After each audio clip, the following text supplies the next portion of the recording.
Sebelum kita jauh membaca hadis-hadis yang ada di sini, tentu sangat alami seseorang di antara kita pada saat hidup di muka bumi ini, Allah karuniakan rasa cinta. Kita suka sama orang. Dan itu semua orang pasti mengalaminya. Ada orang yang dia sangat cintai, dia sayangi, gitu kan.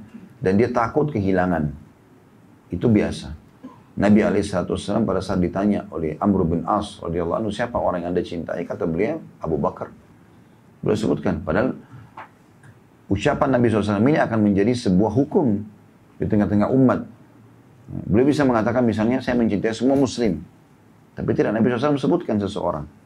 Abu Bakar, kata Amr. Ya. Maaf, pertama beliau mengatakan Aisyah. Padahal ada istri Nabi yang lain, tapi beliau sebutkan Aisyah. Kemudian ditanya, enggak ya Rasulullah, kata Amr, dari kalangan laki-laki. Maksudnya Amr bin As ini melihat muamalahnya Nabi luar biasa. Kalau ketemu sama dia santun, ramah, bersahabat sekali gitu. Amr bin As saking melihat muamalah Nabi yang lembut begitu, dia mengira dia orang yang paling dicintai. Maka dia ingin bilang di depannya para sahabat yang lain, seakan-akan ya Rasulullah, siapa yang Anda cintai? Dari kalangan laki-laki. Dia pikir namanya akan disebutkan. Maka kata Nabi SAW, Abu Bakar. Lalu dia penasaran, siapa lagi Rasulullah? Umar. Siapa lagi Rasulullah? Uthman. Siapa lagi Rasulullah? Ali. Terus begitu. Sampai Amr bin As ini datang nomor 11 atau nomor 12. Gitu. Tapi yang jelas, ada berarti orang-orang yang Nabi SAW cintai. Dan pertanyaannya apa? Siapa orang yang paling Anda cintai? Nabi aja begitu, kita juga begitu. Biasa gitu, mencintai orang. Hanya saja, cinta ini ada batasan yang harus kita tahu. Beberapa poin yang harus disadari tentang masalah cinta. Yang pertama, jangan melampaui batas. Dalam arti kata melampaui batas ini, sampai akhirnya orang yang kita cintai kalau melakukan pelanggaran agama, kita nggak tegur. Terlalu cinta sama istri atau pada suami, biar melanggar, udah deh nggak usah diingatin. Gitu kan. Ini keliru. Atau terlalu cinta pada anak, anaknya melakukan kemaksiatan, dia nggak mau luruskan. Bahkan dibela, narkotika, udah ini, udah itu, tetap aja dibiarin.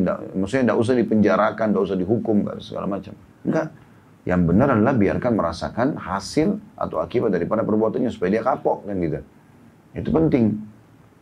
Jadi tidak boleh melampaui batas. Gitu ya. Karena segala sesuatu kalau sudah melampaui batas, otomatis akan merusak sesuatu itu. Ada orang juga kadang-kadang melampaui batas dengan kecemburuan misalnya. Ini berbahaya sekali. Akhirnya dia tidak bisa mengontrol itu. Dan kecemburuannya melampaui batas, membuat pasangan malah tidak nyaman. Sebatas normal, kalau terjadi pelanggaran agama, misalnya istri ya, tiba-tiba terbuka auratnya depan orang laki-laki dan kita merasa cemburu, itu normal. Atau dia berkontek-kontekan sama laki-laki yang bukan mahramnya, normal saja. Atau misalnya suami berhubungan dengan perempuan yang bukan mahramnya, bukan istri, bukan saudara, bukan saudarinya, bukan ibunya, dan seterusnya. Lalu ngomong yang tidak, udah jelas menjurus kepada zina atau perkataan yang tidak baik, maka wajar cemburu.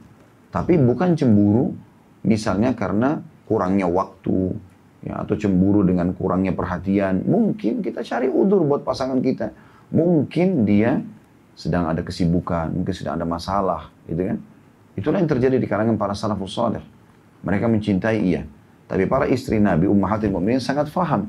Pada saat Nabi SAW harus pergi berperang, sekian lama nggak pulang, sebulan nggak pulang, 3 minggu nggak pulang. Mereka harus memahami bagaimana Nabi SAW membagi malam di para istri-istri yang lain. Padahal mereka sangat membutuhkan Nabi sebagai suami. Tapi karena hukum Allah, maka mereka bisa mengontrol itu. Bagaimana tidak melampaui batas dalam masalah seperti ini. Mereka tahu agama harus didahulukan, seperti itulah. Maka harus hati-hati. Karena kalau tidak kontrol ini jadi masalah juga. Ada orang karena membiarkan kecemburuan buta, sehingga akhirnya membuat tembok pun dicemburui. Pasangannya berdiri di dekat tembok, kamu kenapa berdiri di sini? Pasti ada kenangannya tuh. Kan jadi masalah. Karena cemburunya buta, bukan pada tempatnya gitu kan. Atau kenapa kau suka bawa saya ke restoran ini? Pasti ada sesuatu nih. Padahal orang niatnya baik. Dan itu akhirnya merusak hubungan. Banyak sekali rumah tangga rusak karena cemburu buta. Nggak benar, bukan pada tempatnya. Jadi cinta itu, pertama tidak boleh melampaui batas. Gitu kan. Yang kedua harus karena Allah kita mencintai dan kita membenci karena Allah.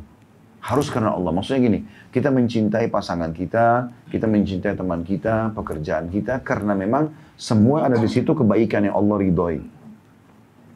Dan kita membenci karena Allah, artinya kita membenci perbuatan-perbuatan salahnya. Walaupun kita cinta sama dia, tetap kita benci perbuatannya. Karena itu diharamkan dalam agama. Jadi nggak boleh cinta membutakan kita. Maka ini harus karena Allah. Makanya Nabi SAW mengatakan, Siapa yang mencintai karena Allah, membenci karena Allah, memberi karena Allah, menahan karena Allah. Dia tidak kasih pun karena dia tahu ini kalau dia kasih berbahaya misalnya. Maka dia telah menyempurnakan imannya. Sempurna imannya. Maka cintai istri, cintai suami, cintai anak, cintai orang tua karena Allah Subhanahu wa taala. Dan kita juga nanti akan tahu di situ dengan cinta karena Allah ini yang kita jadikan target adalah pahala. Indah sekali kan orang kalau saling mencintai suami istri karena mengejar ridha Allah. Maka apalagi nih saya sebagai suami akan berikan kepada istri. Istri juga akan mengatakan apalagi nih yang saya harus kejar pahala dari suami saya. Pulang belanja sama-sama, suami lagi angkat kresek, istrinya bantu, istri lagi bantu, saling memberikan gitu kan pahala. Bukan malah digoda oleh syaitan. Suaminya angkat, nah kesempatan biarin aja deh diangkat gitu kan misal. Atau apalah istrinya angkat, udah apa saya kasih uang bulanan, angkat aja, ini kan pekerjaan kamu. Enggak. Mereka saling dukung-mendukung. Ada hadis Nabi SAW masalah itu kan. Semua Allah jadikan sedekah. Bahkan engkau membantu seseorang saudaramu naik ke tunggangannya. Atau mengangkat barang kebutuhannya ke tunggangannya. Itu semua sedekah. Maka ada hal seperti ini yang lahir kalau karena Allah Subhanahu wa taala. Dan kata Nabi SAW, nanti akan Allah siapkan mimbar di hari kiamat, bercahaya, para nabi-nabi pun cemburu dengan mereka. Ya, nabi-nabi dan para syuhada cemburu, tapi sini positif ya, ghibtah, bukan hasad, bukan iri, tapi sesuatu yang positif. Kayak kagum lihat bagaimana ada mimbar dekat arsy-Nya Allah bercahaya. Di atasnya ada orang-orang bercahaya semuanya. Maka para sahabat bertanya, ya Rasulullah, siapa mereka? Allah menjawab, kata Nabi SAW, mereka adalah orang yang saling mencintai karena aku. Dalam riwayat lain Nabi SAW mengatakan mereka yang saling mencintai karena Allah. Jadi memang ini karena Allah semuanya. Gitu kan? Makanya pada saat ada pasangan yang sudah kita ingatkan bolak-balik tentang hukum Allah, nggak boleh lo harus pakai hijab, nggak boleh lo harus sholat, nggak boleh lo harus begini. Dia nggak mau dengar. Sudah sekian lama kita bertanya, sudah. Berarti kita benci dia karena Allah, kita tinggalkan. Nggak boleh kita habiskan umur pada orang yang tidak mau dekat kepada Allah SWT. Sudah selesai, tapi kita berikan batas waktu. Berdoa, berikhtiar, kita muhasabah, kita bertobat kepada Allah mungkin sebab dosa kita. Tapi kalau tetap saja ngotot, ya sudah. Jangan dihabiskan umur dengan orang-orang yang tidak akan bantu kita dalam ketaatan gitu kan. Harusnya kita perbaiki keadaan. Ini contoh-contoh saja. Jadi kita mencintai, membenci karena Allah SWT. Ingat selalu hadits, siapa yang mencintai karena Allah, membenci karena Allah, memberi karena Allah, menahan karena Allah, dia telah menyempurnakan agamanya gitu kan. Maksud dalam hikmahnya di sini, kalau kita mencintai karena Allah Subhanahu wa taala, pada saat mereka meninggal dunia pun, kita akan ridho. Nggak ada masalah begitu. Karena kita tahu yang telah mengambilnya adalah Allah Subhanahu wa taala, penciptanya. Kita pun milik Allah Subhanahu wa taala. Pernah Umar bin Khattab berkata kepada Nabi SAW, ya Rasulullah, aku mencintai Anda melebihi semuanya. Harta, keluarga, pokoknya apa yang Anda bilang, aku ikuti semua. Kecuali diriku ya Rasulullah. Kata Nabi SAW, tidak bisa, hai Umar. Sampai dirimu pun harus lebih kau cintai aku daripada dirimu. Jadi walaupun dirimu nggak suka, tapi kalau aku larang, kau harus tinggalkan. Atau aku perintahkan, kau harus kerjakan. Maka Umar tundukkan kepalanya sejenak, lalu angkat kepala sambil mengatakan, sekarang ya Rasulullah, saya mencintai Anda melebihi semuanya. Kata Nabi, sekarang hai Umar, baru benar imanmu gitu. Maka memang kita harus mencintai karena Allah dan Rasulnya di sini, karena agama. Maka itu berhubungan dengan masalah cinta. Poin yang lain, dalam masalah bab kita ini, mati. Mati sudah sering kita singgung teman-teman sekalian. Ini proses pindah dari alam dunia ke alam akhirat. Dan semua pasti melaluinya. Nggak mungkin tidak. Allah berfirman dalam Al-Quran, A'udzubillahi minasyaitonirrajim, kullu nafsin dha'iqatul maut. Semua jiwa pasti akan merasakan kematian. Dalam hadits yang atau dalam ayat yang lain Allah mengatakan, walau kuntum fi burujin musyayyadah. Aynama taqulu yudrikumul maut walau kuntum fi burujin musyayyadah. Dimanapun kalian berada pasti mati akan mendatangi kalian walaupun kalian berada di bangunan yang sangat kokoh. Para nabi-nabi pun meninggal, orang-orang semua meninggal, kita pun akan meninggal. Nah, kita harus pahami poin penting dalam masalah meninggal adalah persiapan menjelang kematian dan juga ridho dengan kematian itu. Untuk supaya muncul persiapan, maka kita harus tahu dan memahami tentang perlunya ada persiapan-persiapan di akhirat, ada timbangan amal, ya, ada surga dan neraka, itu kita baca. Begitu juga dengan kita memahami kalau mati itu bukan akhir segalanya. Bagi orang beriman, mati itu adalah awal dari kehidupan abadi. Jadi kalau kematian itu awal segalanya. Kita ini sekarang belum jelas, karena kita belum meninggal. Kita masih terus bekerja. Istilahnya seperti pegawai kerja, dia nggak tahu akhir bulan bonusnya berapa. Kita terus bekerja saja. Orang kalau sudah meninggal, dia sudah tahu apa yang dia dapatkan. Maka teman-teman sekalian, kita harus ya, memahami bahwasanya kematian itu akan datang dan dia bukan sesuatu yang harus ditakuti. Bagi orang beriman tentunya. Tapi bagaimana kita memaksimalkan beramal supaya dapat hasil panen yang besar. Mati sebuah pintu yang semua orang akan melaluinya. Saya pernah sebutkan itu, para salafus saleh, para sahabat, kalau ada yang mau meninggal di antara mereka, teman-temannya datang lalu mengatakan, berita gembira buat kamu. Karena kau sebentar lagi akan bertemu dengan Allah, kau akan bertemu dengan Rasulullah SAW, kau akan terima balasan amalmu, gitu kan? Kau akan lihat surgamu dan seterusnya. Jadi mereka sangat yakin dengan masalah itu. Jadi perlu kita tanamkan teman-teman berhubungan dengan kematian, kalau dia adalah sebuah proses pindah dari alam dunia ke alam akhirat yang kehidupan abadi, dan di sana kita akan menikmati surga yang sebagaimana dijanjikan. Dan demi Allah teman-teman, sebagaimana Anda sekarang merasakan kehidupan di sini, sebagaimana kita bertemu interaksi di sini, kita juga akan ketemu di sana. Pasti akan ketemu. Tidak ada sesuatu yang diragukan. Asal kita tiketnya sama, beriman, beramal saleh, kita akan ketemu di surga. Kalau tiketnya beda, maksiat dan kekufuran segala macam, ketemunya di neraka. Dan pasti akan ketemu. Tidak ada sesuatu yang hilang. Gitu kan. Jadi kalau ada orang sedih, berlebihan, nangis-nangis karena anaknya mati, karena saudaranya mati, pasangannya mati, ini berlebihan. Boleh sedih, tapi bukan berlebihan. Sampai tidak mau makan, tidak mau begini, ada yang lebih jauh, bunuh diri misalnya. Sesuatu yang tidak boleh. Ya. Ancamannya neraka kalau orang bunuh diri. Sampai dalam sebuah hadis qudsi juga Allah berfirman, siapa orang ini berani benar mendahului keputusanku? Maksudnya Allah tahu kapan Allah mematikan orang ini, tapi dia sengaja membunuh dirinya. Berusaha untuk membunuh dirinya. Dan dalam sebuah hadis dikatakan, siapa yang meneguk racun, maka racun itu akan diberikan di tangannya pada hari kiamat, dan dia terus meneguknya sebagai bentuk siksaan di dalam neraka jahanam selain siksa yang lain, selain pembakaran, selain pemukulan, pencincangan dan segala macam gitu. Dan siapa yang melempar dirinya dari sebuah tempat yang tinggi, maka Allah pun akan membuat dia di neraka naik di sebuah tempat tinggi dan terus dia lempar dirinya. Jadi sakitnya, kepalanya pecah, segala macam, tulangnya patah, dirasain terus. Allah utuhin, begitu terus. Tidak boleh kita lari ke dalam masalah poin ini tentunya ya. Jadi mati sebuah keharusan dan itu adalah proses pindah. Jadi kita tidak usah takut. Yang penting kita bagaimana beramal saleh. Tapi kan Ustaz, saya amalnya masih sedikit. Nggak masalah. Yang penting berbuat. Kan yang menilai Allah, bukan kita. Allah subhanahu wa ta'ala yang menilai. Bisa saja ada orang subhanallah selama 70 tahun berdosa, tahun 71 dia taubat, tapi taubatnya nasuha, maka Allah ganti dosa-dosanya menjadi pahala, bukan mustahil. Yang penting teman-teman jangan terus lalai dalam kesalahan. Itu yang jadi masalah. Ada orang terus saja dari dosa ke dosa, tidak pernah mau taubat. Ini jadi masalah ini. Bagaimana dia bertanggungjawabkan pada hari kiamat? Sementara pasti akan datang itu. Baik, bab kita ini bicara tentang keutamaan orang yang ditinggal mati oleh orang yang dicintainya. Dengan cara dia mengharapkan pahala. Walaupun dia sedih tapi tidak berlebihan. Setelah air mata saja mungkin. Kenangannya orang ada, iya. Tapi dia harus paham.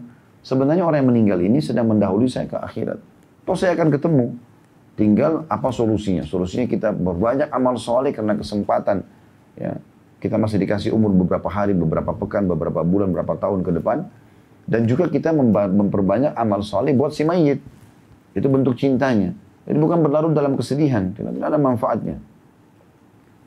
Hadis pertama, hadis qudsi kita dalam masalah bab ini adalah hadis nomor 104. Dengan sanad sahih dari Abu Hurairah radhiyallahu anhu bahwa Rasulullah SAW bersabda, Yaqulullahu ta'ala, ma li 'abdil mu'mini 'indi jaza' idza qabattu safiyyata atau safiyyahu min ahli dunya thumma ihtasabahu illa al-jannah. Allah yang maha tinggi telah berfirman, tidak ada balasan yang diterima hambaku yang beriman di sisiku apabila aku mewafatkan sahabat orang yang dicintainya dari penduduk dunia. Kemudian dia mengharapkan pahala kecuali balasan surga. Sebenarnya di sini terjemahan sahabatnya menurut saya Allah alam kurang tepat ya. Jadi makna bahasa Arabnya idza qabattu safiyahu min ahli dunya. Safiyahu ini lebih tepatnya orang-orang yang dicintainya. Jadi kalau di sini dibatasi misalnya terjemahannya apakah apabila aku mewafatkan sahabat orang yang dicintainya. Jadi ini kalimat sahabatnya lebih baik dihapus. Lebih tepatnya adalah apabila aku mewafatkan orang yang dicintainya. Kalimat sahabatnya dihilangkan aja. Di terjemahan. Saya ulangi terjemahannya. Allah Ta'ala berfirman, tidak ada balasan yang diterima hambaku yang beriman di sisiku apabila aku mewafatkan orang yang dicintainya dari penduduk dunia. Kecuali, dan kemudian dia mengharapkan pahala dengan sabar, kecuali balasannya surga. Kecuali balasannya surga. Hadits ini memberikan pelajaran kepada kita bagaimana balasan yang pertama tentunya orang yang sabar dalam menghadapi setiap cobaan. Termasuk di sini dia bersabar dengan meninggalnya anaknya, meninggalnya suaminya, meninggalnya istrinya, meninggalnya orang tuanya. Dia sedih, tapi dia tidak boleh berlarut-larut dalam masalah itu. Tentu tadi motivasinya apa yang kita sebutkan dalam mukaddimah atau pembukaan tadi. Dia yakin dia juga akan mati dan dia akan pindah ke alam abadi, toh juga dia akan ketemu di sana. Tugas dia sekarang adalah memperbanyak amal soleh buat dirinya karena Allah masih kasih kesempatan umur. Sementara dia juga memperbanyak amal soleh buat orang yang meninggal tadi sebagai bentuk cintanya. Dengan sedekah, dengan memohon ampun, dengan haji dan umrah dan seterusnya. Kalau teman-teman masih Allah kasih umur, maka bersyukurlah kepada Allah. Pernah kita jelaskan riwayat itu ya. Ada 3 orang masuk Islam dari suku Udrah di zaman Nabi SAW. 3-tiganya mu'allaf nih. Lalu Nabi SAW tanya, siapa yang mau jamu ketiga mu'allaf ini? Talha bin Ubaidillah radhiyallahu anhu, salah satu dari 10 orang yang jamin masuk surga, sahabat yang mulia ini, mengatakan, saya Rasulullah, biar tinggal di rumah saya saja. Terus kemudian dia biayai lah. Kebetulan Talha memang orang kaya raya gitu, dan dia suka sekali sedekah. Termasuk sikapnya adalah radhiyallahu anhu, beliau suka sekali membebaskan sekitar 30 sampai 36 budak setiap harinya. Beli orang di pasar budak, bebasin untuk cari pahala gitu. Suka sekali sedekah. Yang jelas teman-teman sekalian, beberapa hari setelah masuk Islam ketiga orang ini, Nabi SAW bentuk satu pasukan, pergilah orang yang pertama dari 3 mu'allaf ini berjihad, mati syahid. Kemudian beberapa waktu setelah itu, Nabi bentuk lagi pasukan, orang yang kedua dari masuk Islam, pergi ikut berperang, mati syahid juga. Berjalan sekian waktu, subhanallah orang yang ketiga ini mati tapi di ranjangnya, bukan mati syahid. Jadi ada 3 orang mu'allaf ini, 2 mati syahid, 1 mati di ranjang. Lalu Talha bin Ubaidillah mimpi malam harinya. Allah perlihatkan Talha ketiganya masuk surga. Tapi yang paling tinggi derajatnya yang mati di ranjang. Bukan orang yang mati syahid. Yang mati di ranjang paling depan, istananya paling bagus. Datang orang yang kedua, yang mati terlambat tadi. Yang kedua, dan itu paling belakang orang yang mati pertama. Talha bingung pada saat itu. Dalam benak dia, orang yang mati duluan, mati syahid mungkin lebih besar pahalanya gitu kan. Atau paling tidak orang yang dua-dua mati syahid ini lebih tinggi daripada orang yang mati di atas ranjang. Maka dia datang kepada Nabi SAW menanyakan, ya Rasulullah begini.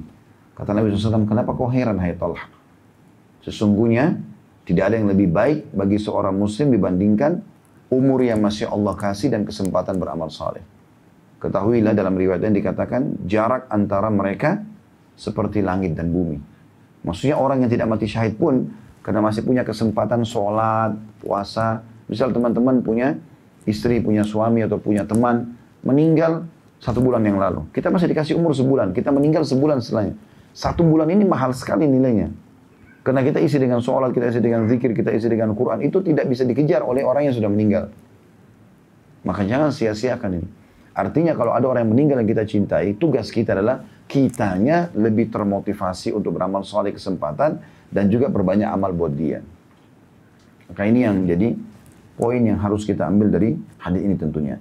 Kemudian ini keutamannya ya. Keutamaan yang lain adalah Allah SWT menjanjikan balasannya surga. Tentu balasan surga ya, seperti janji yang seperti dalam hadis ini itu tidak berdiri sendiri saja. Kata sebagian ulama. Jadi di sini berlaku yang pertama bagi orang muslim. Kalau kita lihat lafaz hadis secara umum gitu kan, maka bisa semua orang mendapatkan, tapi di sini muslim. Kemudian yang kedua, yang mendapatkan ini juga adalah orang-orang yang memang tidak membatalkan keislamannya selama dia hidup. Gitu. Jadi misal ada orang masuk Islam nih, terus kemudian meninggallah anaknya, masih dia dalam keadaan muslim. 10 tahun kemudian dia murtad dari Islam. Apakah dia masih dapat keutamaan ini? Sudah enggak. Waktu dia masih muslim dia dapat keutamaan ini. Tapi ternyata anaknya meninggal tadi bisa jadi jaminan surga bagi dia. Tapi karena dia murtad sebelum meninggal dalam keadaan kafir, nggak dapat lagi keutamaan ini. Contoh misalnya, gitu kan? Jadi ini tidak berdiri sendiri, tapi dihubungkan dengan masalah dia harus muslim, dia tidak boleh membatalkan keislamannya atau dia murtad misalnya, gitu kan? Tidak ada indikasi-indikasi yang membuat dia masuk ke dalam neraka yang besar, yang udah pasti. Seperti misalnya ada orang meninggal anaknya, tapi dia sangat durhaka dengan orang tuanya. Misal contoh.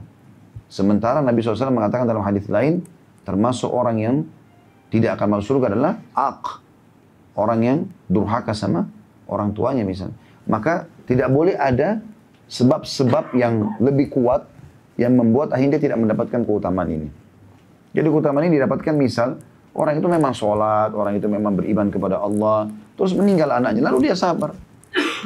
Meninggal pasangannya, lalu dia sabar. Nah itu dia dapat keutamaan ini. Jadi tidak ada indikasi yang membatalkan untuk masuk ke dalam surga. Jelas ya? Senyap benar ini. Benar kan? Udah paham ya? Oke. Baik, selanjutnya. 105. Hadisnya Hasan. Dari Syurahbil bin Syuf'ah, dari sebagian sahabat Nabi ridwanullahi alaihim, bahwa dia mendengarkan Nabi SAW bersabda, yuqalu lil wildani yawmal qiyamah udkhulul jannah. Qala fayaqulun ya Rabbi hatta yadkhula aba'una wa ummahatuna. Qala fayatun. Qala fayaqulu Allah azza wa jal ma li arakum muhbantiin udkhulul jannah. Qala fayaqulun ya Rabbi aba'una wa ummahatuna. Qala fayaqul udkhulul jannata antum wa aba'ukum. Dikatakan kepada anak-anak pada hari kiamat, maksudnya meninggal di masa anak-anak sebelum balik, masuklah ke dalam surga. Karena semua anak yang meninggal sebelum balik masuk surga. Belum ada taklif, belum ada beban hukum. Maka mereka berkata, wahai Rabb kau. Maksudnya mereka berkata kepada Allah, kami masuk setelah bapak dan ibu kami ikut masuk ke surga. Maka beliau bersabda, mereka pun datang. Lalu Allah Azza wa Jalla berfirman lagi, kenapa aku melihat mereka dalam keadaan marah? Atau seperti orang yang cemberut, anak-anak ini yang disuruh masuk surga. Masuklah ke dalam surga, dikatakan pada anak-anak kecil itu. Mereka mengatakan, wahai Rabbku, bagaimana dengan bapak dan ibu kami? Maka Allah pun berfirman, masuklah ke dalam surga kalian dan orang tua kalian. Hadis diriwayatkan oleh Imam Ahmad. Hadis ini mirip dengan tadi kasusnya. Harus jaminan anak menyelamatkan orang tuanya, mereka dalam keadaan beriman. Ya. Jadi orang tua kafir nggak bisa masuk ikut. Ya. Tentu saja ini. Jadi tidak boleh ada yang membatalkan sebab dia masuk dalam surga itu. Ini hanya akan diberikan kepada orang-orang yang memang dasarnya meninggal anaknya dalam keadaan muslim dan juga dia sendiri beramal soleh. Tapi mungkin masih ada dosa-dosanya, masih dosa itu toleransi, bukan kekufuran, bukan kemunafikan, bukan kemusyrikan, gitu kan. Dia hanya lalai, ada kelalaian-kelalaiannya masih bisa dimaafkan, maka ini dimaafkan oleh Allah SWT. Tapi kalau yang besar-besar yang memang dasarnya bobotnya mengeluarkan dari agama Islam misalnya, maka dia tidak akan dapat keutamaan ini. Ya. Kita ambil daripada hadits ini, pelajaran yang pertama adalah bahwasanya anak-anak yang meninggal sebelum balik dijamin masuk surga. Dijamin masuk surga. Gitu. Tentang kasus bagaimana kalau anak-anak itu dalam keadaan kufur. Gitu kan? Maka di sini khilaf di antara ulama. Apakah anak orang kafir sebelum meninggal sebelum balik masuk surga? Khilaf di antara ulama. Ada yang mengatakan masuk surga. Walaupun orang tua mereka kafir. Karena dianggap mereka masih belum ada beban. Karena ada hadis yang umum yang disebutkan bahwasanya anak-anak meninggal sebelum balik masuk surga. Pendapat kedua mengatakan tidak. Dilihat dulu di sini, ada rincian. Karena ada hadis yang berbunyi, kullu mauludin yuladu alal fitrah. Semua anak-anak kalau lahir itu, yang baru lahir dalam keadaan fitrah, maksudnya Islam. Fa'abawahu yuhawidani. Nanti kedua orang tuanya menjadikannya Yahudi, kalau orang tuanya Yahudi. Au yunassirani, atau menjadikannya Nasrani, ataupun yumajisani, menjadikannya Majusi. Maka dilihat apakah anak-anak ini sudah fanatik dengan agama-agama orang tuanya, gitu kan. Walaupun dia masih kecil, 8 tahun, 9 tahun, tapi ternyata luar biasa fanatiknya dengan agama Yahudinya, agama Nasraninya, dengan keyakinannya. Jadi kan dicetak, dikader menjadi orang-orang yang mempertahankan agama itu lain. Gitu kan? Maka orang seperti ini, Allah SWT akan uji pada hari kiamat. Diuji. Ada sebuah riwayat yang menjelaskan, orang-orang kafir yang belum sampai kepadanya dakwah.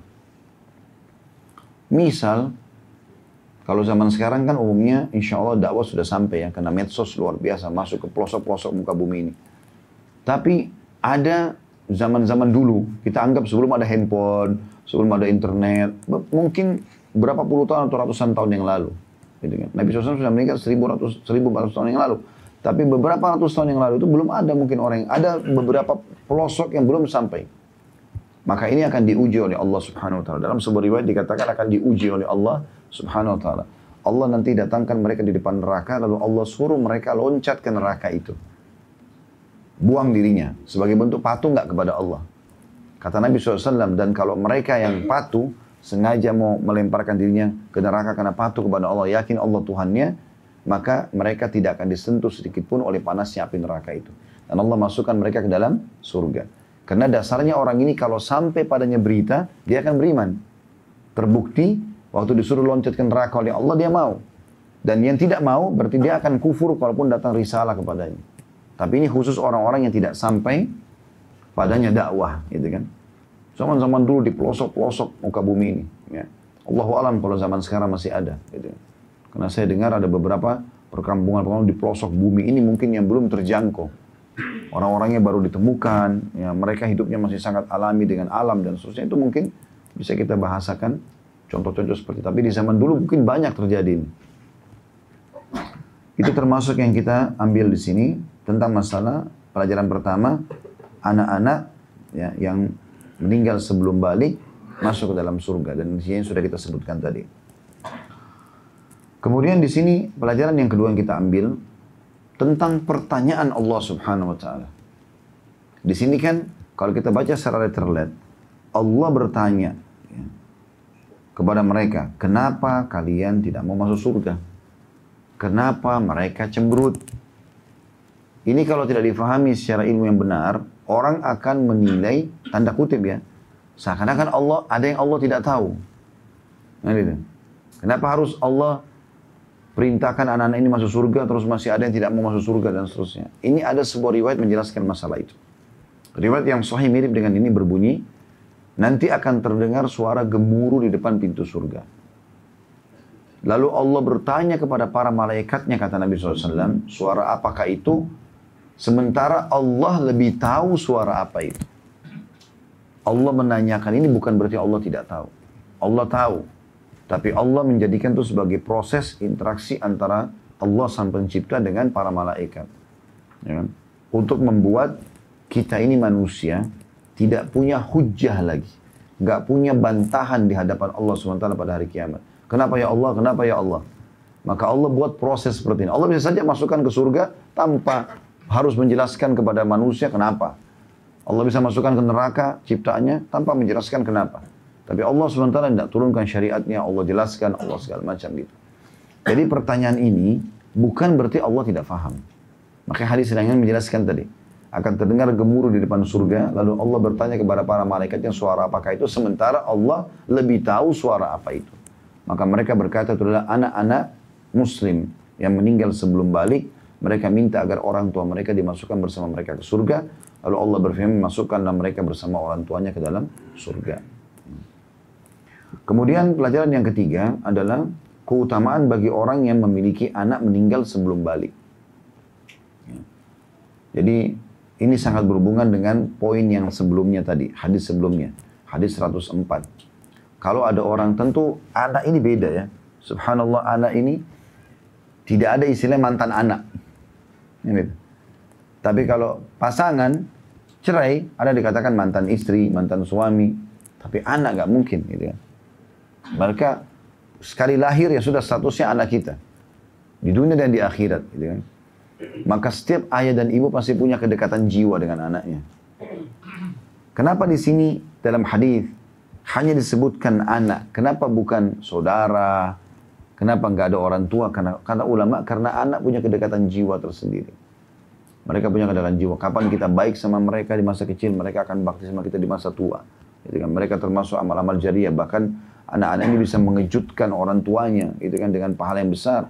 Disebutkan dalam sebuah hadits Bukhari, pada hari kiamat nanti ada orang di surga diberikan pahala bergunung, atau pada saat mau masuk surga diberikan pahala bergunung-gunung dan diangkat derajat yang sangat tinggi, derajat sangat tinggi di surga.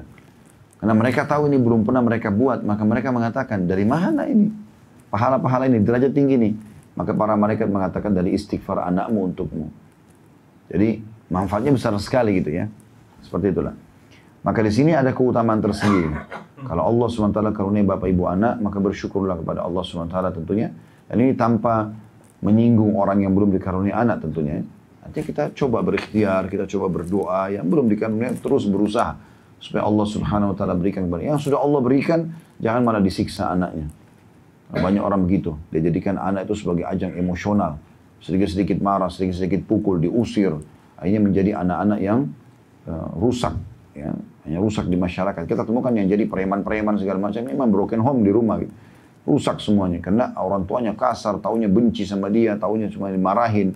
Dan segala macam hal. Kita justru terbalik. Rawat mereka dengan baik. Jadikan mereka sebagai amal jariah. Apalagi kalau bapak ibu dikarunia anak perempuan. Itu luar biasa keutamaannya. Sampai tentu anak laki-laki sama perempuan kita harus adil. Tapi kalau karunia anak perempuan, orang-orang Quraisy benci dengan itu. Mereka nggak suka dulu. Sebelum Islam ya.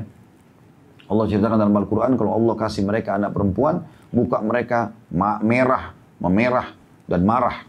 Dan mereka cuma bisa punya dua pilihan pada saat itu. Mereka mempertahankan anak perempuannya, tapi malu di tengah-tengah masyarakat. Karena dianggap anak perempuan tidak akan punya kedudukan. Nggak bisa jadi kepala suku, nggak bisa jadi prajurit perang, nggak bisa jadi panglima perang, nggak bisa kerja cari nafkah, nggak bisa begini dan begitu. Perempuan hanya sekedar dianggap tempat untuk melahirkan anak, selesai. Gitu kan. Maka mereka umumnya mempertahankan dalam kondisi malu atau membunuh anaknya hidup-hidup. Kita sudah tahu Allah turunkan banyak ayat Al-Quran berhubungan dengan masalah Allah menegur mereka. Wa idal mau'udatu su'ilat bi'ayyi dhanbin qutilat. Pada saat anak-anak bayi perempuan yang dikubur hidup-hidup itu ditanya, kenapa? Dosa apa mereka lakukan? Maka Nabi SAW memotivasi kaum muslimin, mengatakan siapa yang dikaruniai oleh Allah 3 orang anak perempuan, dia urus dengan baik sampai balik. Ya, balik ini bisa bermakna juga menikah ya. Maka kecuali dijamin baginya surga. Ada sahabat bertanya, ya Rasulullah kalau 2, kata Nabi 2 juga. Riwayat lain kalau 1 ya Rasulullah 1 juga. Karena anak perempuan beda kita menjaganya sama anak laki-laki. Nah, laki-laki tidak akan pernah kenal hamil di luar nikah. Naudzubillah, walaupun dia berzina, nggak ada hamilnya kan gitu. Nggak ada malunya di masyarakat. Ada tapi tidak sebesar kalau perempuan. Sekali tercoreng, coreng namanya, coreng nama keluarganya semua. Gitu kan. Sekali perawannya pecah bukan pada suaminya, maka sudah cukup merusak citranya di mana-mana gitu. Maka menjaganya beda gitu ya. Kalau anak ini luar biasa keutamaan-keutamaannya. Tapi kita harus tetap berlaku adil. Anak laki-laki pun berlaku adil. Kalau ada yang bertanya, kenapa perempuan didahulukan dari sisi keutamaannya? Sebagian ulama coba menjawab masalah itu. Mengatakan karena anak perempuan memang batas dia berbakti pada orang tuanya ada. Hanya sampai dia menikah. Kan gitu. Dan setelah menikah juga boleh berbakti, tapi tidak sebesar anak laki-laki. Kalau sudah menikah perempuan, dia harus bakti nomor 1 kepada suaminya. Suaminya bilang jangan keluar, orang tuanya bilang keluar, maka dia tidak boleh keluar. Kan gitu. Tapi kalau anak laki-laki, mau sudah menikah atau belum menikah, sama. Orang tua nomor 1. Gak boleh didahulukan istrinya. Bahkan bisa masuk dalam bab durhaka. Ya, kalau istrinya bilang, pilih saya atau ibumu. Ya tentu ibunya. Gak mungkin ini. Makanya jangan muslimah jadi bodoh di sini selalu mengatakan itu pada suaminya gitu kan. Pilih saya, kok kalau ibumu selalu perhatian, kalau saya enggak, pilih saya atau ibumu. Ya pasti ibunya lah. Gitu kan. Nggak boleh seperti ini. Dan siapapun perempuan atau suami, istri yang coba membuat suaminya durhaka sama ibunya, maka pastikan dia akan dikasih anak oleh Allah yang durhaka sama dia. Karena dia menjadi penyebab suaminya justru tidak bakti. Gitu kan. Lagi weekend, mungkin suami lagi mau ketemu orang tuanya, enggak, lebih dahulukan ke mall. Temani dulu ketemu mertua, ketemu orang tua. Setelah itu baru kita jalan hajat kita. Kesempatan mengejar pahala. Apa yang dipanen pahala dari orang yang melakukan amal soleh dan kita penyebabnya, kita akan dapat pahala yang sama loh. Jadi misal istri mengatakan, malah dia ingatkan suaminya, itu ibu sudah lama loh kita nggak datangin, kita ke sana dulu yuk. Misal suaminya lalu datang berbakti, Maka suami dapat pahala berbakti, istri dapat pahala bakti itu. Karena dia kan yang menyuruhnya, dia memotivasi untuk itu. Sama kalau saya pergi masjid sholat, saya motivasi orang, ayo sholat yuk, lalu dia ke masjid. Saya juga panen pahalanya. Gitu kan? Contoh saja, maka harusnya seperti itu keadaannya. Itu juga pelajaran di sini yang bisa diambil daripada hadis ya. Jadi pelajaran kedua, pertanyaan Allah Azza wa Jalla di sini bukan berarti Allah tidak faham. Tapi Allah mengetahui masalah itu, cuman Allah menutup semua celah pertanyaan dan pembantahan hamba pada hari kiamat. Tidak ada hujah lagi mereka. Selanjutnya adalah hadis yang 106, ini mirip semuanya. Hadisnya Hasan dari Abu Umamah radhiyallahu anhu. Nabi SAW bersabda, yaqulullahu subhanahu wa ta'ala, Ibnu Adam, in sabarta wahtasabta inda sadmatil ula, lam arda laka thawaban dunal jannah. Riwayat Ibnu Majah. Allah Azza wa Jalla berfirman, wahai anak Adam, jika kamu bersabar dan mengharap pahala pada saat pukulan atau musibah pertama kali datang, hari pertama kematian, hari pertama bangkrut, hari pertama dan seterusnya, atau hari-hari pertamanya lah, sepekan pertama, sebulan pertama, maka aku tidak ridho memberikan untukmu pahala selain surga. Poin penting dalam hadis ini teman-teman sekalian, kita harus tahu, dan ini sudah sering kita ingatkan, kita ulangi lagi. Ada sunnatullah yang Allah ciptakan, ada sistem berpasang-pasangan, siang, pagi dan malam, laki-laki dan perempuan, lapar dan kenyang, ya, muda dan tua, gitu kan, senang dan sedih, memang begitu. Ini sunnatullah, berpasang-pasangan. Tidak mungkin teman-teman kita hidup di muka bumi ini, semuanya hidup kita enak. Nggak ada itu. Camkan itu baik-baik, tidak ada. Nggak ada orang dari pertama lahir sampai mati nggak ada cobaannya. Nggak ada. Mau kafir atau beriman. Karena Allah bilang dalam Al-Baqarah 155 masalah itu. A'udzu billahi minasyaitonir wa lanabluwannakum bisyai'in minal khaufi wal ju'i wa naqsin minal amwali wal anfusi wath thamarat wa basyiris sabirin. Kami pasti akan menguji kalian, ya. Di sini. Wa lanabluwannakum bisyai', dengan sedikit. Sebenarnya bagi Allah itu sangat sedikit. Mungkin manusia kadang-kadang menganggapnya besar gitu. Minal khauf, dari rasa takut, wal ju', rasa lapar, wa naqsi minal amwali wal anfusi wath thamarat, dan kekurangan harta, meninggalnya jiwa, dan juga hasil-hasil panen atau hasil bisnis. Wa basyiris sabirin. Sampaikan berita gembira kepada orang-orang yang sabar. Jadi pasti orang akan melalui masa-masa itu. Kita harus sebagai seorang muslim, dianjurkan dalam Islam, menyetarakan antara syukur dalam nikmat yang sedang ada, sabar pada saat cobaan sedang datang. Ini nggak boleh nggak setara. Jadi sebagaimana kita gembira nikmat itu kita terima, kita juga gembira kalau cobaan sedang ada. Harusnya setara itu. Itu harus kita tanamkan dalam diri kita. Karena kata Nabi SAW, Allah berfirman dalam sebuah hadis qudsi, dan ini hadis mestinya menyentuh hati orang-orang beriman. Kata Allah Azza wa Jal, siapa yang ridho dengan keputusanku, ya, takdirku, yang aku takdirkan, maka dia memiliki ridho. Dan siapa yang membangkang dengan keputusan itu, maka dia akan dapat kemurkaanku. Riwayat lain, kata Nabi SAW, Allah SWT berfirman, siapa yang tidak ridho dengan keputusanku, maka silakan dia cari Tuhan selainku. Allah Subhanahu wa Ta'ala memang mengatur itu. Dalam riwayat lain dijelaskan, kalau ada yang bertanya, Ustaz, kenapa Allah nggak buat enak saja hidup kita selamanya? Allah jelaskan, Allah pencipta lebih paham masalah itu. Kalau seandainya Allah meluangkan semuanya rezeki kepada hambanya, maka mereka akan membuat kerusakan di muka bumi. Kalau nggak ada sakit, nggak ada gangguan, nggak ada segala macam, manusia ini akan, ya, melakukan banyak kerusakan. Ini akan merem mereka dan membuat mereka sadar ada yang Tuhan Allah yang sedang mengawasi dia. Seperti itulah. Jadi kalau tidak ada itu, tidak ada kontrol jadinya. Jadi akan lost semuanya. Seperti itulah.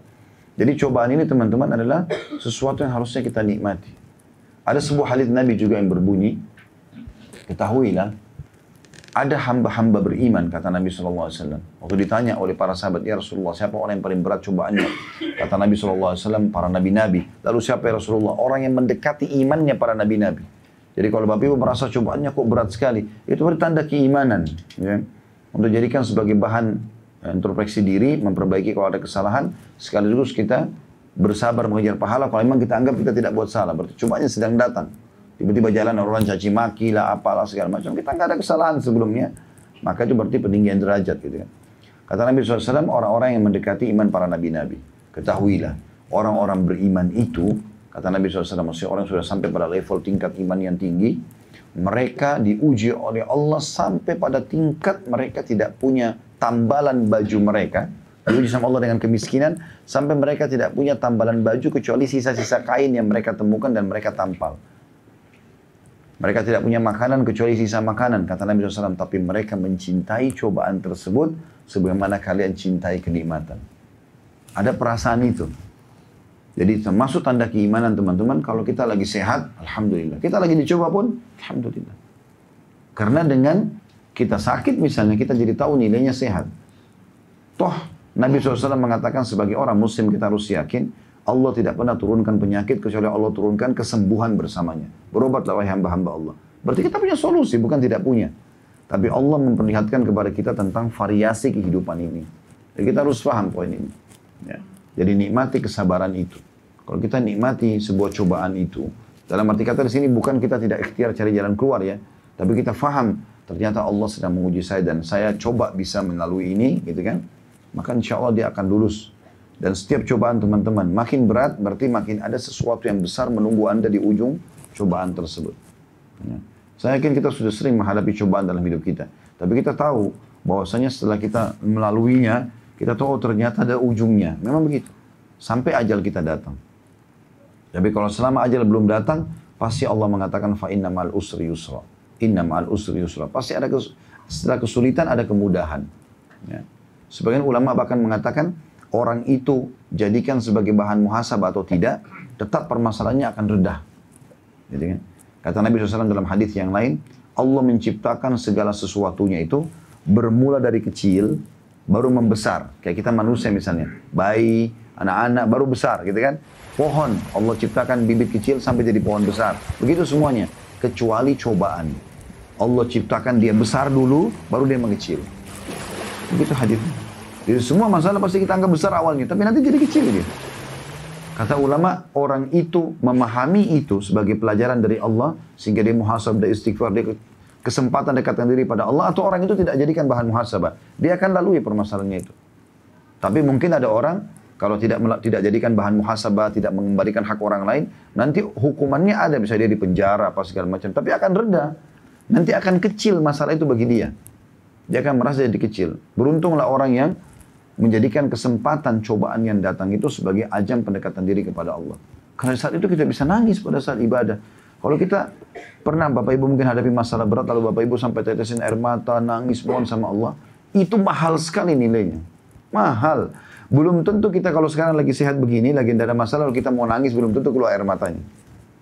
Kalau kita tahu nilai pahalanya itu luar biasa. Maka ini poin yang harus kita ketahui. Allah menjanjikan pahala yang sangat besar. Allah mengatakan, wahai anak Adam, jika kau bersabar dan mengharap pahala pada saat pukulan pertama, sadmatil ula, awal terjadi kejadian, di situ memang besarnya itu. Nanti dia akan mengecil. Meninggalnya orang dicintai misalnya. Hari pertama, hari kedua, seminggu, sebulan. Sekarang di sini teman-teman yang sudah meninggal orang tuanya. Hari apa kita nangis?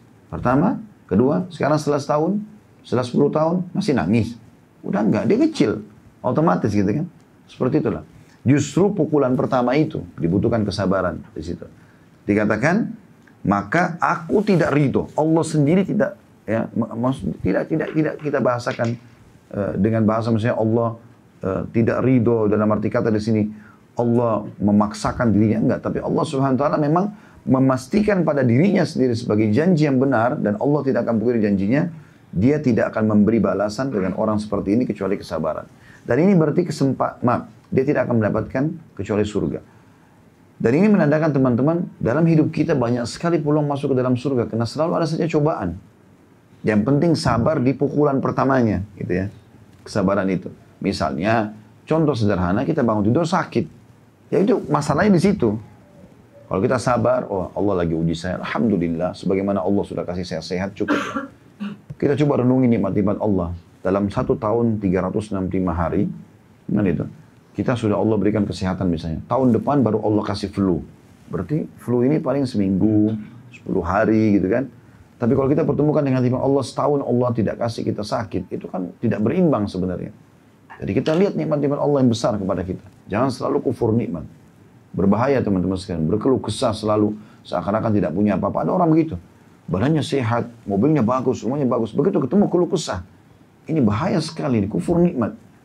Jangan berkeluh kesah teman-teman. Lihat nikmat Allah yang sangat besar kepada kita. Makanya sering lihat orang-orang yang susah. Satu sisi saya ingin berbagi. Saya melihat ya pribadi. Kita di Indonesia ini betul-betul Allah sedang berikan nikmat yang sangat besar. Karena orang yang diberikan kelebihan pun, dia bisa lihat orang yang susah. Banyak orang susah di negara kita. Teman-teman yang sudah Allah berikan karunia, Masya Allah di lokasi seperti ini, rumah yang mewah segala macam. Sesekali jalanlah di gang-gang. Lihat rumah, saya pernah mampir di Hermina di rumah sakit bawa istri saya waktu itu. Azan, saya mau sholat. Keluar dari rumah sakit, karena ada musola, saya ingin cari masjid. Tanya situ orang-orang, Pak, di mana masjid? Oh di sini Pak, masuk kiri. Lewat gang. Gang itu mungkin cuma bisa motor satu sama satu orang. Motor dua sudah sempit, nggak bisa. Got kiri kanan, bisa jatuh. Jalan. Terus jalan. Saya sambil lihat rumah orang-orang. Kecilnya luar biasa gitu ya. Mungkin itu, rumah itu cuma 1,5 meter kali 2 meter gitu. Kotak kecil. Dia sama istrinya, sama anaknya. Jual saset-sasetan. Ketawa-ketawa, senang gitu kan. Duduk di depan rumahnya. Ada yang jual gorengan, ada yang jual ini. Dan itu sepanjang jalan tuh. Sampai ke masjidnya. Kecil jalannya. Mereka senyum, mereka tertawa, mereka bahagia. Lihat itu. Dan lihat bagaimana mereka bisa menikmati dan bersyukur. Supaya kita masuk rumah, oh ternyata rumah saya besar sekali nih. Karena biasa syaitan mengelabui kita. Karena seringnya kita lihat nikmat itu, kita anggap kecil. Kan gitu. Karena ada orang begitu. Saya heran kenapa setiap tamu datang bilang rumah ini bagus ya. Bagi saya biasa. Loh kok bisa biasa? Ini sudah luar biasa ini. Berapa tahun Anda tidak kena panas di sini, tidak kena hujan, tidak kena segala macam. Berapa banyak tamu yang sudah dijamu, berapa kali kita sudah bisa sholat, kita bisa puasa, kita bisa segala macam. Itu kenikmatan yang harusnya disyukuri ya. Selalu di sana kita mengucapkan alhamdulillah teman-teman. Tingkat keimanan itu, kata para ulama adalah dibagi menjadi 2. Ini sebagian ulama mengatakannya. Kalau mau yang standar adalah hadis Nabi SAW. Ajaban di amri mu'min, sungguh mengagumkan perkara orang mukmin. In asabau sarra syakar. Kalau dia diberikan nikmat dia bersyukur. Standar ada nikmat, makanan, sehat segala alhamdulillah. Wa in asabau dharra sabar. Kalau diberikan cobaan dia bersabar. Wala yakunu dzalika illa lil mu'min. Itu tidak dimiliki kecuali orang beriman. Ini standarnya orang beriman. Adakah lebih tinggi? Ada. Orang muhsin. Siapa muhsin ini? Diberikan nikmat bersyukur, diberikan cobaan bersyukur. Disyukuri sama dia. Lagi sakit, alhamdulillah, saya sudah lama nggak sakit nih. Dia tahu itu. Dan berarti Allah ingin membersihkan dosa-dosa. Sampai kata Nabi SAW, jangan kalian mencela demam. Karena orang kalau demam keluh kesah biasa kan, panas nih, aduh gimana kan. Kata Nabi SAW, jangan kalian cela demam. Karena dia bisa membersihkan dosa seperti api membersihkan karat dari besi. Nikmati aja, enjoy. Karena kita marah, nggak marah, tetap aja sama. Harus kita lalui kan gitu. Sampai Umar berkata, radhiyallahu anhu, kalau kau menerima takdir Allah, keputusan Allah dalam cobaan, maka kau akan mendapatkan pahala, kau akan mudah melalui, dan kau akan dapat jalan keluar. 3 hal langsung didapatkan. Kalau kau memungkiri keputusan Allah itu, kau pasti akan melaluinya. Kau akan dapat dosa, kau akan sulit melaluinya, dan kau tidak akan dapat jalan keluarnya. Jadi memang kita sebaiknya memahami poin ini. Dan balasan yang paling besar, sebagaimana sudah dijelaskan sini, kita akan masuk ke dalam surga. Sekali lagi saya ingatkan, ini surga didapatkan bagi orang yang beriman, muslim. Tidak berlaku ini ya kepada orang-orang kafir. Karena syarat masuk surga harusnya muslim.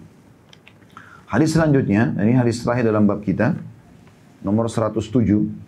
Dan insya Allah kita tutup dengan ini, dengan sanad hasan. Dari Abu Musa al-Ash'ari radhiyallahu anhu bahwa Rasulullah SAW bersabda, "Idza mata waladul abdi, qala Allah li malaikati, qabattum walad abdi?" Fayaqulun na'am. Fayaqul qabattum thamarata fuadi? Fayaquluna na'am. Fayaqulu madza qala abdi? Fayaqulun hamidaka wastarja'a. Fayaqulu Allahu ibnu li abdi baitan fil jannah wa sammuhu baital hamd.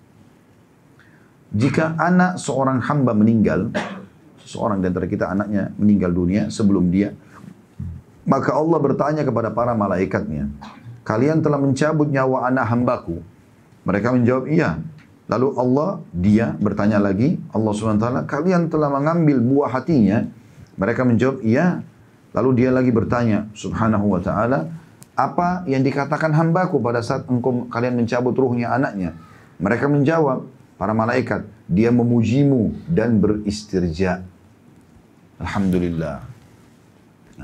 Mengucapkan inna lillahi wa inna rajiun. Selain memujimu, alhamdulillah, dia juga mengucapkan kalimat istirja, artinya kami milik Allah, kami akan kembali kepada Allah. Inna lillahi wa inna rajiun. Lalu Allah berfirman, bangunlah sebuah rumah atau istana di surga untuk hambaku itu, dan berilah namanya, nama istana itu dengan Baitul Hamd atau rumah pujian. Hadis ini riwayat Tirmidzi dan Ibnu Hibban dan dihasankan oleh Syekh Albani. Kita ambil pelajaran-pelajaran dari hadis ini, teman-teman. Yang pertama mirip dengan sebelumnya tadi. Sebab pertanyaan Allah Subhanahu wa taala di sini bukan berarti Allah tidak faham. Allah Subhanahu wa taala alim. Nah, maha mengetahui segala sesuatunya. Ya, alim ini artinya pakai ain, maha mengetahui. Ya. Dan Allah Subhanahu wa taala bertanya kepada para malaikatnya ini untuk menunjukkan kepada kita manusia ada interaksi antara Allah dengan makhluknya, gitu kan. Lalu dia bertanya supaya malaikat ini menjalankan tugasnya. Jadi bukan karena Allah tidak faham, tapi Allah Subhanahu wa taala memahami masalah itu. Di sini kan pertanyaan Allah, apakah kalian mencabut ruhnya anak hambaku? Mereka mengatakan iya. Apakah kalian mengambil buah hatinya? Mereka mengatakan iya. Pertanyaan Allah bukan tidak faham, karena Allah yang tentukan keputusan itu. Ya. Pelajaran kedua yang kita bisa ambil, sebagaimana juga saya jelaskan tadi, anak memang itu adalah buah hati. Bagi orang yang ikhlas mendapatkan anak itu. Karena ada orang juga tidak mengharapkan anak. Gitu kan? Dia menikah memang tidak mau punya anak dari awal. Maka innamal a'malu binniyat. Allah akan tidak akan kasih dia anak gitu. Tapi di sini kalaupun ada, maka memang mereka buah hati kita. Harusnya kita melihat mereka bagian daripada tubuh kita. Bagaimana Bapak Ibu menjaga tangannya, menjaga matanya, menjaga anggota tubuhnya semua supaya tetap sehat, rapi, bersih. Begitulah kita harus berlaku pada anak-anak kita sebagai amanah. Dan kalau teman-teman mau lihat penghuni surga yang masih hidup di muka bumi, itu anak-anak kita yang belum balik. Itu mati masuk surga. Saya bilang sama istri saya, mau lihat ahli surga, lihat anak-anak ini sekarang. Ini mereka meninggal masuk surga. Bukan cuma itu. Kita sebagai orang tuanya dapat bonus nih. Mereka masuk surga, kita juga ditarik sama mereka. Gitu kan? Maka berbuat baik sama mereka. Ini yang bertakwa kepada Allah, orang yang suka tahu emosional aja sama anaknya, marah sana sini, selalu salah. Anaknya nggak ada benarnya. Begitu masuk rumah yang paling pertama adalah marah dulu. Nggak ada waktu. Teman-teman simpan handphonenya, duduk ngobrol sama anak-anak, gitu kan. Ini penting untuk duduk ngobrol sama mereka, tanyakan bagaimana Allah ceritakan interaksi antara Ibrahim alaihissalam sama Ismail, anaknya, gitu kan.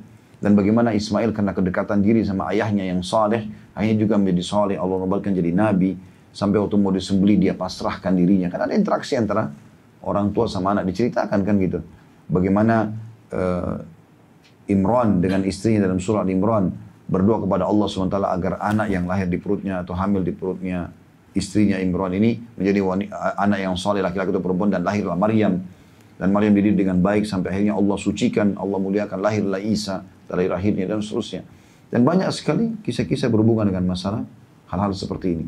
Maka butuh ada komunikasi. Di antara hal yang baik dalam komunikasi adalah tentu jangan juga teman-teman kita ini yang diatur oleh anak-anak, tapi kita yang mengatur. Itu termasuk poin yang harus digarisbawahi dalam pendidikan anak. Biasakan, saya pernah bilang itu, kalau ada anak, jangan kasih pilihan kepada mereka. Tapi kita yang membedikan sebagai orang tua, karena kita lebih paham, gitu kan. Tapi kita selalu niatkan ikhlas, karena ini amanah dari Allah, supaya kita dapat pahala dari anak itu. Ya. Ada juga orang tua terlalu berlebihan dalam mencintai anak, akhirnya selalu, ada pernah gitu beberapa jemaah kami umroh, anaknya masih kecil, tapi selalu ditanya, bagaimana dek, bagaimana dek, anaknya terus ditanya, masih kecil, belum paham apa-apa. Akhirnya anaknya mengatakan, udah kita sholat sini aja, ayah kita di sini aja, ayahnya diatur. Enggak, ini enggak benar juga. Jadi bukan seperti itu, karena anak itu belum paham, biarkan dia mengambil ilmu dari kita. Jadi harus pada tempatnya ini, harus pada tempatnya. Tapi intinya teman-teman, menyayangi anak bagian daripada syariat kita. Dan kita memang harus mengetahui mereka adalah buah hati kita atau bagian dari diri kita sendiri. Sebagaimana kita mau bermuamalah yang baik, menjaga diri kita, merawat, maka begitu juga kita merawat mereka sebaik mungkin. Dan kita dengan memberikan yang terbaik pada mereka, dari doa, dari makanan yang halal, minuman yang halal, pendidikan yang baik, berarti kita sudah menjalankan tugas sebagai orang tua. Itu diambil daripada potongan Allah SWT mengatakan qabattum thamarata fuadi. kalian mengeremut buah hatinya. Ya, berarti anak-anak memang bagian daripada kita gitu ya. Kemudian di sini pelajaran yang lain yang ketiga kita ambil adalah bagaimana orang yang mendapatkan istana di surga dengan istilah istana hamd atau istana pujian hanya orang yang pada saat meninggal anaknya, ada di sini syaratnya ya. Waktu Allah bertanya malaikat ya, apa yang hambaku katakan pada saat kalian mewafatkan anaknya? Maka dua, hamidaka wastarja'ah. Hamidaka artinya mereka memujimu. Jadi yang kalimat pertama terucapkan pada saat musibah datang, alhamdulillah. Gitu kan? Seperti itulah. Alhamdulillah. Saya pernah cerita tentang Urwah bin Zubair, kalau masih ingat rahimahullah, seorang ulama tabi'in. Kakinya dipotong satu. Waktu dia dipotong satu bersamaan dengan waktu yang sama anaknya meninggal, maka orang datang bertakziah ke rumahnya untuk anaknya kena meninggal juga karena kakinya dipotong, gitu kan? Tanpa sakit, tanpa apa gitu, tiba-tiba ada kena penyakit yang membuat kakinya harus dipotong. Ringkas cerita akhirnya orang-orang datang. Begitu orang datang, banyak orang yang tidak tahu ini mau ngucapin apa, karena ini ulama besar, mau diajarin apa, dia faham gitu kan. Tapi akhirnya ada orang memperlihatkan wajah-wajah yang sedih. Maka kata Urwah sambil tersenyum, dia mengatakan, jangan ada yang mengucapkan kepadaku kalimat kesedihan. Karena sungguhnya Allah mengaruniakan aku 4 orang anak, Allah ambil 1. Alhamdulillah. Allah masih tinggalkan lebih banyak. Allah berikan aku 4 atraf. Atraf itu kayak 2 tangan, 2 kaki.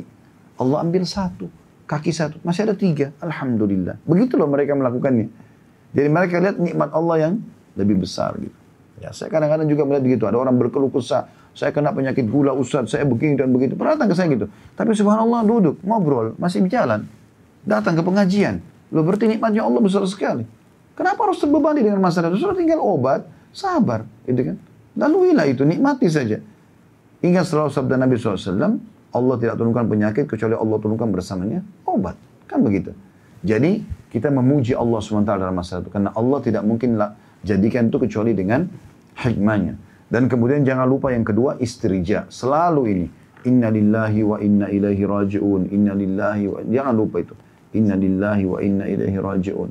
Dalam Al-Baqarah tadi 155 itu, yang sudah kita bacakan ayatnya, kami akan menguji kalian dengan sedikit takut, ya, kemudian lapar, kekurangan harta, kekurangan jiwa, hasil panen. Sampaikan mereka kepada orang yang sabar. Allah mengatakan, alladzina idza asabat 156-nya, alladzina idza asabathum musibatun qalu inna lillahi wa inna ilaihi raji'un. Mereka adalah orang-orang yang kalau ditimpa musibah, mereka langsung mengucapkan inna lillahi wa inna ilaihi raji'un.